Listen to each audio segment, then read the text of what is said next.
All my friends are toxic, all ambitionless, so rude and always negative. I need new friends, but it's not that quick and easy. Oh, I'm drowning. Assalamualaikum warahmatullahi wabarakatuh. Perkenalkan, nama saya Muhammad Arsal Ansar, mahasiswa Prodi Pendidikan Teknik Elektro Universitas Negeri Makassar. Di sini saya akan membawakan materi tentang pengembangan dimensi hakikat manusia dan sosok manusia Indonesia seutuhnya. Materi pertama yaitu pengembangan dimensi hakikat manusia. Manusia lahir telah dikaruniai dimensi hakikat manusia, tetapi masih dalam wujud potensi, belum teraktualisasi menjadi wujud kenyataan atau aktualisasi. Jika seandainya manusia dapat hidup hanya dengan naluri, maka tidak ada bedanya ia dengan hewan. Meskipun pendidikan itu pada dasarnya baik, tetapi dalam pelaksanaannya mungkin saja bisa terjadi kesalahan yang lazimnya disebut salah didik. Hal demikian biasa terjadi karena pendidik itu adalah manusia biasa yang tidak luput dari kesalahan ataupun kelemahan. Sehubungan dengan itu, ada dua kemungkinan yang biasa terjadi, yaitu poin pertama pengembangan yang utuh dan poin kedua pengembangan yang tidak utuh. Yang pertama, saya akan menjelaskan definisi pengembangan yang utuh. Pengembangan yang utuh ialah tingkat keutuhan perkembangan dimensi hakikat manusia ditentukan oleh dua faktor. Faktornya yaitu ialah kualitas dimensi hakikat manusia itu sendiri secara potensial dan kualitas pendidikan yang disediakan untuk memberikan pelayanan atas perkembangannya. Namun demikian, kualitas dari hasil akhir pendidikan sebenarnya harus dipulangkan kembali kepada peserta didik itu sendiri sebagai subjek sasaran pendidikan. Pendidikan yang berhasil adalah pendidikan yang sanggup menghantarkan subjek didik menjadi seperti dirinya sendiri selaku anggota masyarakat. Pengembangan yang utuh dapat dilihat dari berbagai segi wujud, yaitu A. Dari wujud dimensinya.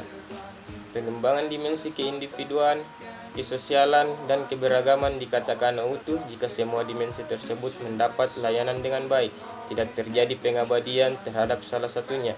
B. Dari arah pengembangan. Keutuhan pengembangan dimensi hakikat manusia dapat diarahkan kepada pengembangan dimensi keindividualan, kesosialan, kesusilaan, dan keberagaman secara terpadu. Pengembangan yang sehat terhadap dimensi keindividualan memberi peluang kepada seseorang untuk mengadakan eksplorasi terhadap potensi-potensi yang ada pada dirinya, baik kelebihannya maupun kekurangannya. Ya, saya akan membahas apa yang dimaksud dengan dimensi keindividualan. Dimensi keindividualan dapat diartikan sebagai orang-orang, sesuatu yang merupakan suatu keutuhan yang tidak dapat dibagi-bagi. Selanjutnya, individu diartikan sebagai pribadi. Ya, kita dapat memberi contoh. Ialah setiap anak manusia yang dilahirkan telah dikaruniai potensi untuk menjadi berbeda dari yang lain, atau menjadi seperti dirinya sendiri, atau dalam bahasa Inggris biasa kita sebut yaitu be yourself. Yang kedua, di definisi dimensi kesosialan yang dikatakan oleh M.G. Langfield ialah setiap bayi yang lahir dikaruniai potensi sosialitas. Pernyataan tersebut dapat diartikan bahwa setiap anak dikaruniai benih kemungkinan untuk bergaul. Artinya, setiap orang dapat saling berkomunikasi yang pada hakikatnya di dalam terkandung unsur saling memberi dan menerima. Yang ketiga, definisi dari dimensi kesusilaan. Dimensi kesusilaan ialah susila berasal dari kata su dan sila yang artinya kepantasan yang lebih tinggi. Akan tetapi, di dalam kehidupan bermasyarakat, orang tidak cukup hanya berbuat yang pantas jika di dalam yang pantas atau sopan itu misalnya terkandung kejahatan terselubung. Karena itu, maka pengertian susila berkembang sehingga memiliki perluasan arti menjadi kebaikan yang lebih. Dan terakhir, definisi dari dimensi keagamaan. Dimensi keagamaan ialah pada hakikatnya manusia adalah makhluk beragama. Beragama merupakan kebutuhan manusia karena manusia adalah makhluk yang lemah sehingga memerlukan tempat bertopang. Manusia memerlukan agama untuk keselamatan hidupnya. Dapat dikatakan bahwa agama menjadi sandaran vertikal manusia. Manusia dapat menghayati agama melalui proses pendidikan manusia. Baik, setelah menjelaskan poin yang pertama itu pengembangan yang utuh, kita masuk ke poin kedua, yaitu pengembangan yang tidak utuh. Pengembangan yang tidak utuh terhadap dimensi hakikat manusia terjadi di dalam proses pengembangan jika ada unsur dimensi hakikat manusia yang terabaikan untuk ditangani. Misalnya, dimensi kesosialan didominasi oleh pengembangan dimensi keindividualan ataupun dominan efektif didominasi oleh pengembangan domain kognitif. Dengan demikian pula secara vertikal ada domain tingkah laku yang terabaikan penanganannya. Pengembangan yang tidak utuh berakibat terbentuknya kepribadian yang pincang dan tidak mantap. Pengembangan semacam ini merupakan pengembangan yang patologis. Ya, kita dapat menyimpulkan bahwa pengembangan dimensi hakikat manusia yang utuh diartikan sebagai pembinaan terpadu terhadap dimensi hakikat manusia sehingga dapat tumbuh dan berkembang secara selaras. Perkembangan dimaksud mencakup yang bersifat A. Horizontal yang artinya menciptakan keseimbangan, B. Vertikal yang artinya menciptakan ketinggian martabat manusia.